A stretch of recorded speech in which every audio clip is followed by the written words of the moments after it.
Gold buyers, మీ కష్టాల్లో నమ్మకమైన మీ ఆత్మీయ నేస్తం.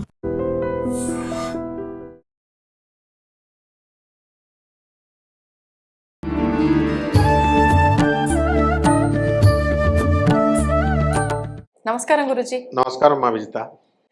గురుజీ, చాలా వరకు మనం వినేవాళ్ళం, అంటే క్రిందట పురాణాల్లో అలాంటి విషయాలు మాట్లాడుకున్నప్పుడు వర్షాలు పడకపోతే కూడా యాగాలు యజ్ఞయాగాలు చేసేవారు, దానివల్ల వర్షాలు పడవి అని చెప్పి.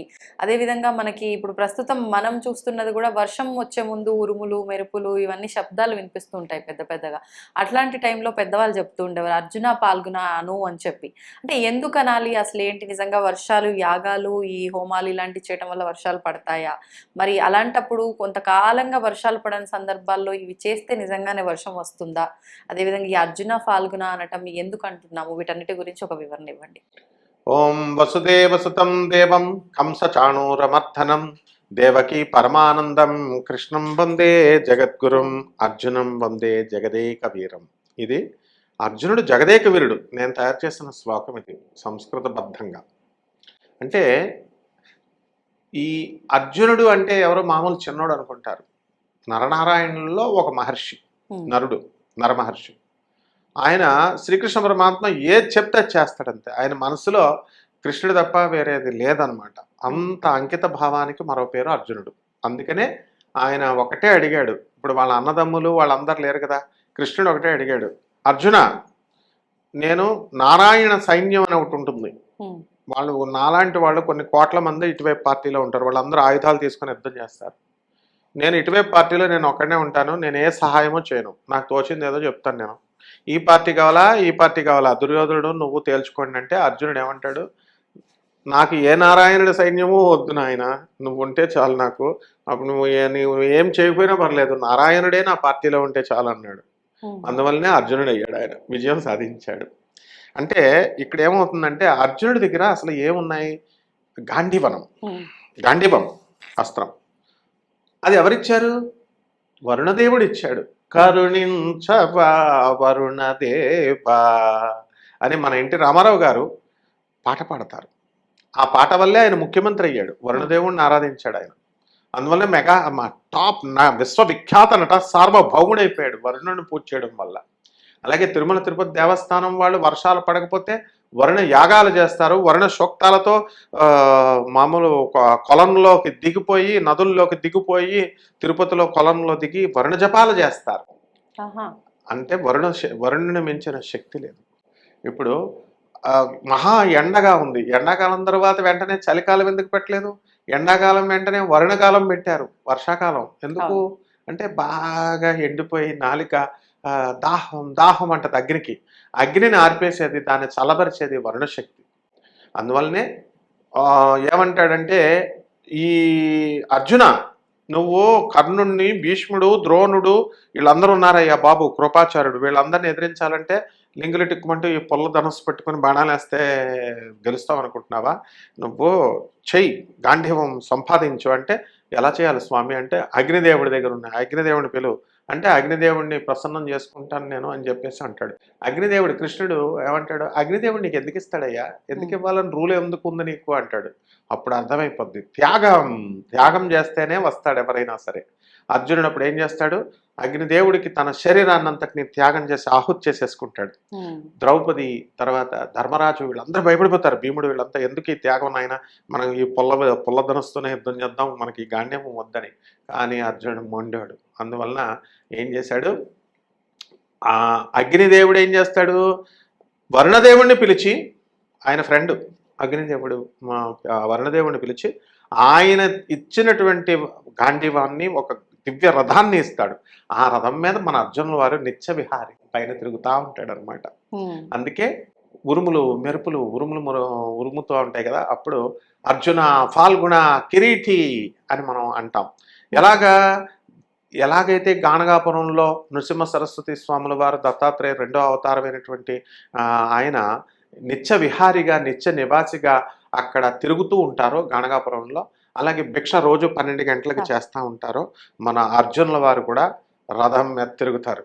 అందువల్ల మెరుపులు వచ్చిన ప్రతిసారి కూడా అర్జునుల వారు పైన ఆకాశ మార్గాన వెళ్తూ ఉంటారు, ధర్మ రక్షణ చేస్తారు. అంటే శరీరంలో సశరీరంతో ఉన్నప్పుడు మాత్రమే కృష్ణార్జునులు ఉన్నారని అనుకోకూడదు. అది ఒక లీల. అంటే నరనారాయణ మహర్షులు చిరంజీవులు, వాళ్ళు ఎప్పుడు ఉండేవాళ్ళు. అందువలన వాళ్ళిద్దరూ తపస్సు చేస్తుంటే మనకి ఈ ఊర్వశినే పుట్టించినటువంటి వాడు అనమాట నారాయణుడు. ఆయన తొడ నుంచి పుడతాడు, ఊరువు నుంచి పుట్టింది కాబట్టి తొడ అంటే ఉరువు నుంచి పుట్టింది కాబట్టి ఊర్వశి అయింది. కాబట్టి నరనారాయణులు అర్జునులు ఇద్దరు ఉన్నారు. అందువలన ధర్మం కోసం ఎవరైతే కష్టపడుతూ ఉంటారో అటువంటి వాళ్ళకి అర్జునుడు తోడై ఉంటాడు. వాళ్ళ రథం మీద ఎవరున్నారు? కపి, ఆంజనేయ స్వామి ఉంటాడు. అంటే మనం ఒక్క అర్జునుడి వారిని మనం నామం తలుచుకుంటే మనకి ఎంతమంది సపోర్ట్ వచ్చేస్తుంది? ఇటు ఆంజనేయ స్వామి మనవడైపోతాడు, ఇటు కృష్ణుడు మనవడైపోతాడు. అందువలన మనము ఈ వరుణదేవుడిని పూజ చేసుకోవాలి ముఖ్యంగా. ఆ వరుణదేవుడు సుసంపన్నం చేస్తాడు. వర్షాలు లేకపోతే పంటలు పండుతాయా? పండవు కదా. అంటే మొత్తం జీవత్వాన్ని ఇచ్చింది ఎవరు? వరుణదేవుడే. అందుకే మనం ఏం చేస్తామంటే మనం అష్టదిక్పాలక పూజలు చేస్తూ ఉంటాం. సత్యనారాయణ స్వామి వ్రతం చేసినప్పుడు ఈ యొక్క అగ్నిదేవుడు, వరుణదేవుడు, పంచలోక పాలకుల పూజ, అష్టదిక్పాలక పూజ చేయాలి. అందువల్లనే మనము ఈ యొక్క వరుణదేవుణ్ణి ఎవరైతే చరిత్రలో పురాణాల్లో మనము పూజలు చేసినటువంటి వాళ్ళంతా కూడా అపర కుబేరులైపోయారు. పుష్టి తుష్టి ఆయనే. మనము అన్నాన్ని ఇచ్చేది ఆయనే, మంచిగా చక్కగా పుష్టిగా మనం అయ్యే జీవశక్తిని ఇచ్చేది ఆయనే. కాబట్టి వరుణదేవుడికి ఇష్టమైనటువంటి ఈ రోజు ఏ రోజో తెలుసా? గురువారం. అందువలన చక్కగా గురువారము ఆయన గురుస్వరూపం కాబట్టి వరుణదేవుడిని మనం పూజ చేసినప్పుడు వర్ణ సూక్తాలతో చేయొచ్చు. వర్ణ సూక్తాలతో ఓం వరుణాయ నమః అన్న మామూలు మంత్రంతో చేయొచ్చు. జలాన్ని తీసుకొచ్చి ఇక్కడ గంగే యమునే చైవ గోదావరి సరస్వతి నర్మదే సింధు కావేరి జలేస్మిన్ సన్నిధిం కురు అని చెప్తున్నాం. వరుణుడు అందులో ఉంటాడు. ఇప్పుడు గంగమ్మ తల్లి వరుణ శక్తి అంటే ఏంటంటే జలశక్తిని వరుణశక్తి అంటాము. ఇప్పుడు పంచలోక పాలకులలో మనం ఎలాగైతే పాలిస్తూ ఉన్నారో అష్టదిక్పాలకులు పాలిస్తున్నప్పుడు ఈ శ్రీకృష్ణ పరమాత్మ వెంకటేశ్వర స్వామి వారిగా మారిపోతాడు, శ్రీనివాసుడిగా మారిపోయినప్పుడు పద్మావతిని పెళ్లి చేసేసుకుంటాడు. బాగుంది. మరి లక్ష్మీదేవి ఏమో కరవీరపురంలో ఉంటుంది, భార్గవిగా పుట్టింది, భృగు మహర్షి కుమార్తెగా. మరి ఆమెను కలవడానికి వెళ్తున్నాడు శ్రీనివాసుడు. వెళ్తుంటే ఇంద్రుడు మన శివుడు ఏం చేస్తాడంటే ఈయన్ని కలవకూడదు, అడ్డంకులకు చేయమని చెప్పేసి ఎవరెవరిని పంపిస్తాడు? వరుణదేవుణ్ణి, అగ్నిదేవుణ్ణి, ఆ తర్వాత వాయుదేవుణ్ణి, ముగ్గురిని పంపిస్తాడు. ముగ్గురిని పంపిస్తే ఎట్టి పరిస్థితుల్లో కూడా శ్రీకృష్ణ పరమాత్మ శ్రీనివాసుడు ఏం చేస్తాడు? మీరు చాలా గొప్ప శక్తి మంతులు, మీరు ఈజీగా కనిపెడతారు, కానీ జలమార్గంలో వెళ్ళినప్పుడు కనిపెట్టేస్తాడు ఆయన. కానీ నేను మీకు కనబడను, నేను నా భార్గవి దగ్గరికి నేను వెళుతున్నాను అని చెప్పేసి, మీ తత్వాలని నేను అవమానించట్లేదు, కానీ నేను మీకు దొరకను అని చెప్పేసి వెళ్ళి భార్గవి దగ్గరికి వెళ్ళిపోబోతాడు. అంటే వాళ్ళందరిలోకెల్లా ఈజీగా కనిపెట్టేసింది వరుణదేవుడు అనమాట, కృష్ణుడిని. కాబట్టి వరుణ పుష్టి రావాలి అన్నా, తుష్టి రావాలన్నా ఏం అక్కర్లేదు. ఈ పూజకు రూపాయి కూడా ఖర్చు ఉండదు. అంతా ఒక కలశంలో నీళ్లు పెట్టుకొని ఆ కలశంలో కొద్దిగా పసుపు, కుంకుమ, అక్షతలు, పువ్వులు వేసేసి ఎంత చిన్న బెల్లం మొక్కని నైవేద్యం కింద పెట్టి ఓం వరుణాయ నమః అనేటటువంటి సింపుల్ మంత్రం, సూక్తాలు వచ్చినటువంటి వాళ్ళు పంచసూక్తాల్లో వరుణ సూక్తం ఒకటి నేర్చుకొని చక్కగా చేసుకున్నట్లయితే కుబేర్లు అవ్వకపోతే నన్ను అడగండి, ఖచ్చితంగా అవుతారు. చరిత్రలో ఉంది, పురాణాల్లో ఉందమ్మా. ధన్యవాదాలు Guruji. ధన్యవాదాలమ్మా. And for more videos, Please subscribe to iDream. Please subscribe to iDream. Please subscribe iDream. And please subscribe to iDream. For more videos, subscribe to iDream. please like, share and subscribe to the channel. Congratulations, iDream. Subscribe to iDream. Subscribe to iDream. So subscribe to iDream Media. iDream ki iDream team andarki huge congratulations. Please subscribe iDream Media. Please subscribe to iDream. Subscribe iDream. Please subscribe to iDream. iDream అంటే నా కళల ఛానల్ను subscribe చేసుకున్నారు, నోరు తిరుగుతలేదు, మీరైతే గంట గుర్తు కొట్టండి. For more such videos, please subscribe to iDream.